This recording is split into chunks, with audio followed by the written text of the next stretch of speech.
Hello everyone, welcome to the new lesson on the course which is about the human eye and the colorful world of class 10th physics.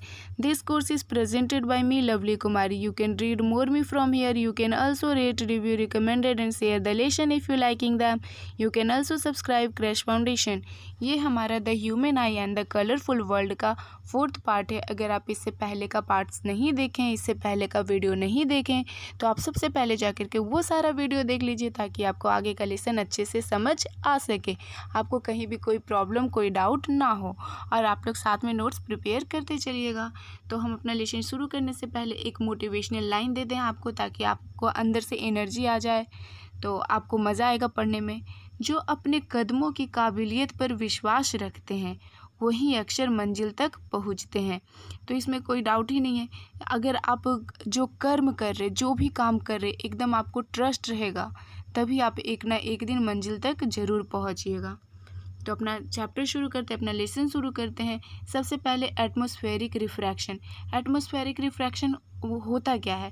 It is due to different layer of atmosphere having varying density. Upper one are rarer and layer close to the earth surface are denser. ये क्या होता है कि देखिए, हम लोग जानते हैं कि एटमॉस्फेयर में बहुत सारा लेयर है। ये तो हम सब लोग जानते हैं, ये सब जूनियर क्लास में ही पढ़ चुके हैं। तो जितना भी लेयर होता है सबका डेंसिटी वेरी करता है, सबका डेंसिटी जो है वो अलग अलग होता है। तो जो सबसे ऊपर होता है, वो जो लेयर होता है एटमॉस्फेयर का, उसमें जो सबसे ऊपर लेयर होता है, सबसे ऊपर वाला जो लेयर होता है वो रेयर होता है। मतलब रेयर मतलब वैसा मीडियम जिसमें स्पीड ऑफ लाइट ज़्यादा होता है। डेंसर मीडियम उसको बोलते हैं जिसमें स्पीड ऑफ लाइट कम होता है। तो रेयर मीडियम जो अपर लेयर होता है एटमॉस्फेयर का, वो रेयर मीडियम होता है। और अर्थ के नज़दीक जैसे जैसे आते जाइएगा तो अर्थ के नज़दीक वाला जो सरफेस होगा वो डेंसर मीडियम हो जाएगा, मतलब कि डेंस हो जाएगा, उसमें स्पीड ऑफ लाइट जो होता है उसमें कम होता है। अब आगे ट्विंकलिंग ऑफ स्टार। ये जो तारा टमटमाता है, चमकता है, उसके बारे में। Twinkling of star. The twinkling of star is due to atmospheric refraction of light. तो ये जो स्टार जो है वो ट्विंकल करता है, चमकता है, ये किस वजह से? तो एटमॉस्फेरिक रिफ्रैक्शन के वजह से। When the atmospheric refract more sunlight toward us, the sun appears to be bright, and when the atmospheric refract less starlight, then the star appears to be dim। क्या कह रहा है कि जब एटमॉस्फेरिक रिफ्रैक्ट, जब सन स्टार लाइट को atmospheric refract करता है, अगर ज़्यादा लाइट को रिफ्रैक्ट किया तो स्टार जो हम लोग को ज़्यादा ब्राइट दिखेगा, ज़्यादा चमकता हुआ दिखाई देगा। और वही उसी के जगह पे जो एटमॉस्फेयर है वो जो स्टार लाइट को है वो कम रिफ्रैक्ट करेगा, तो हम लोग को स्टार जो है वो हल्का डिम दिखाई देगा, ज़्यादा चमकता हुआ दिखाई नहीं देगा।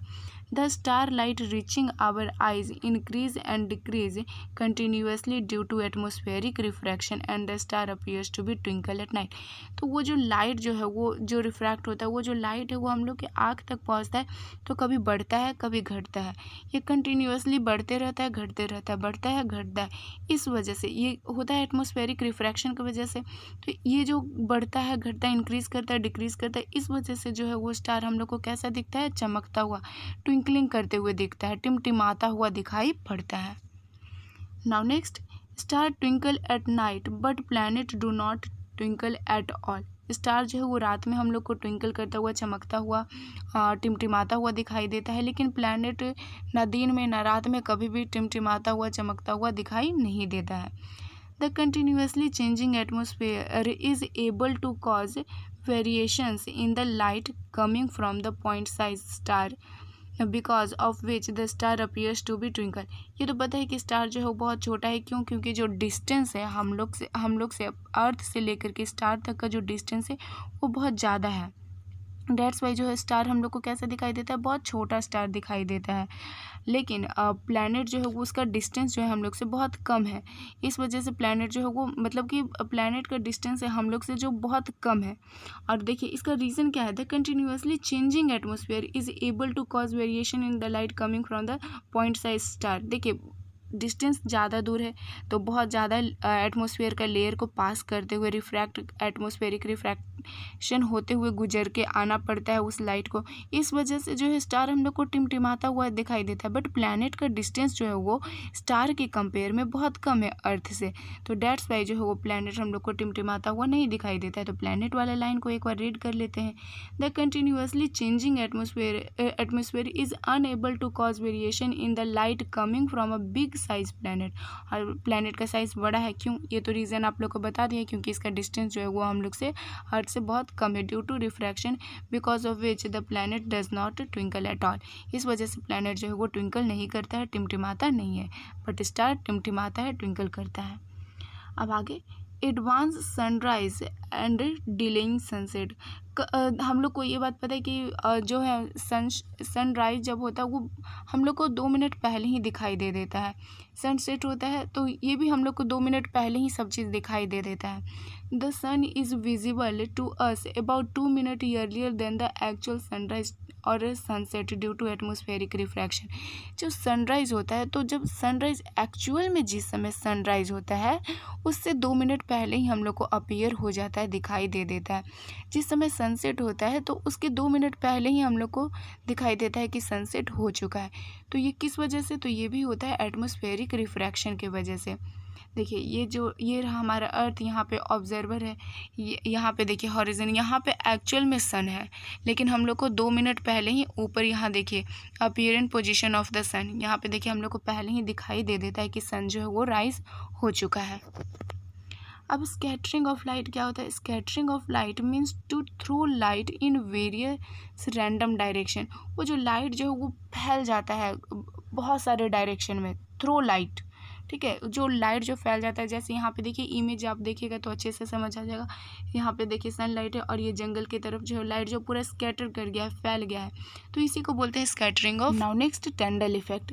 The scattering of light by particles in its path is called Tyndall effect. Tyndall effect क्या होता है? अभी हम लोग जस्ट स्कैटरिंग ऑफ लाइट देखें, तो स्कैटरिंग ऑफ लाइट जब होता है, देखिए यहाँ पे स्कैटरिंग ऑफ लाइट हो रहा है तो उसको बहुत सारा पथ से गुजरना पड़ता है, जैसे कि बहुत सारा पार्टिकल से टकराते हुए गुजरना पड़ता है। एटमोसफेयर में हो गया, हवा में, एयर में हो गया, बहुत सारा पार्टिकल्स होता है।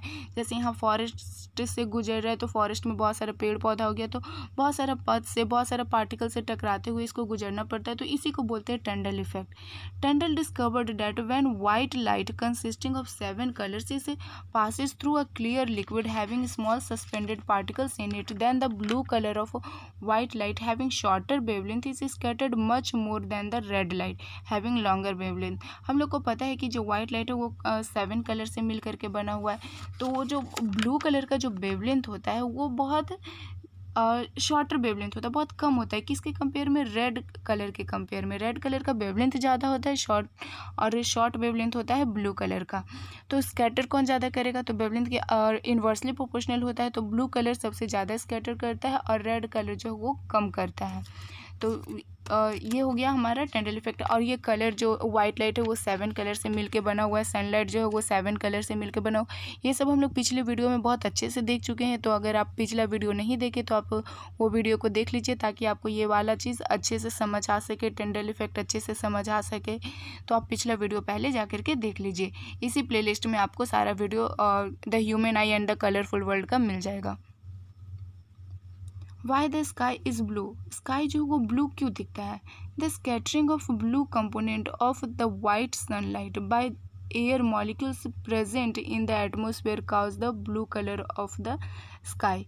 देखिए क्या होता है कि जो ब्लू कलर का स्कैटर होता है, बहुत सारा सनलाइट बना हुआ है 7 कलर से मिल करके, और हम लोग पढ़ चुके हैं कि ब्लू कलर का वेवलेंथ जो होता है वो कम होता है और वो सबसे ज़्यादा स्कैटर होता है। तो वो सबसे ज़्यादा लाइट जो है वो स्कैटर होता है, डेट्स वाई जो है हम लोग को स्काई जो है ब्लू दिखता है।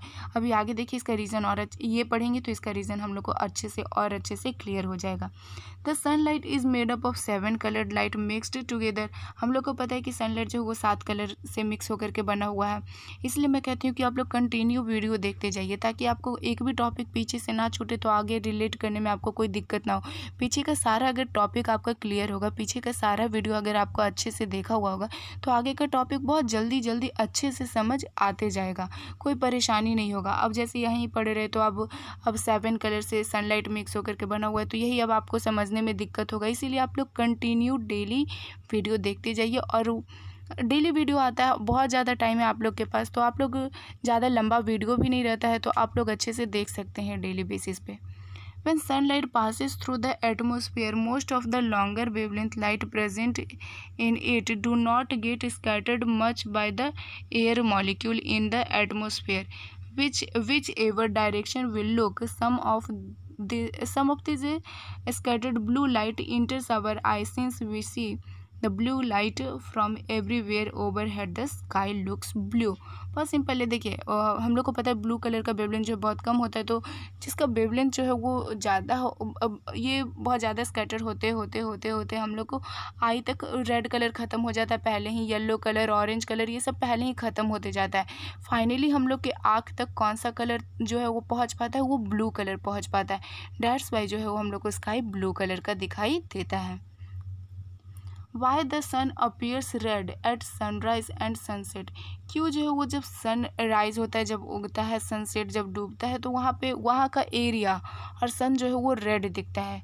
The sun and the surrounding sky appears red at the sunrise and sunset because at that time most of the blue colour present in the sunlight has been scattered out and away from our line of sight, having behind mainly red colour in the direct sunlight beam as reaches our eye. Same यही just हम लोग पढ़े sky जो है blue क्यों दिखता है, just same उसका रीज़न जो था बिल्कुल सेम उसी तरीके का इसका भी रीज़न वही है। तो रेड कलर जो है उसका वेवलेंथ ज़्यादा होता है। तो ये एकदम देखिए, ये फिगर देखिएगा तो आपको अच्छे से समझ आ जाएगा। देखिए जब सन जो है वो बिल्कुल ओवरहेड ऊपर होता है, ये रहा हमारा ऑब्जर्वर, ओवरहेड होता है, तो यहाँ से जो यहाँ तक का डिस्टेंस वो शॉर्ट डिस्टेंस होता है।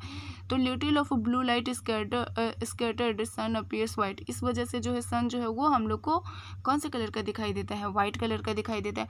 और यहाँ से जब सन सेट होता है या फिर सन राइज होता है, तो वहाँ से लेकर के जहाँ से हम लोग देखते हैं वहाँ तक का डिस्टेंस जो है बहुत ज़्यादा हो जाता है।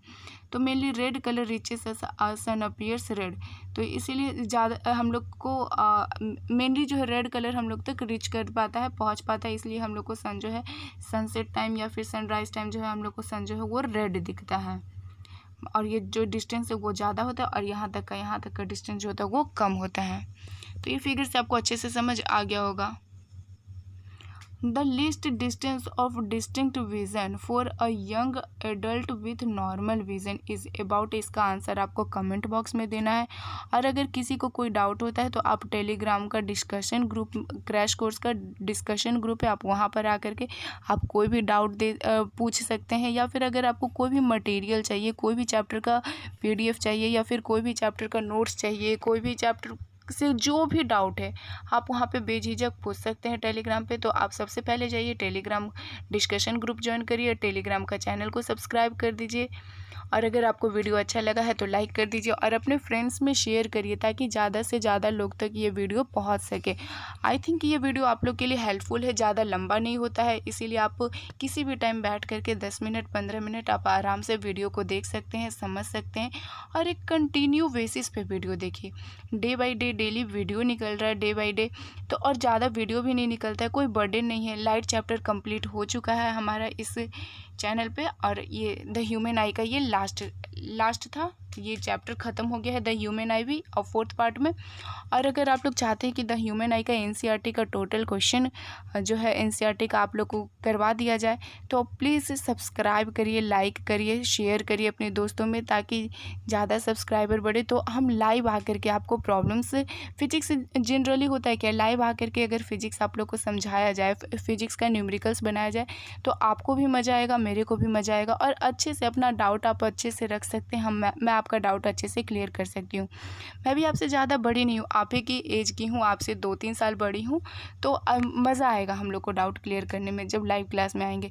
तो फटाफट सब्सक्राइब करिए, अपने दोस्तों में शेयर करिए और फटाफट 1000 सब्सक्राइबर पहुँचाइए।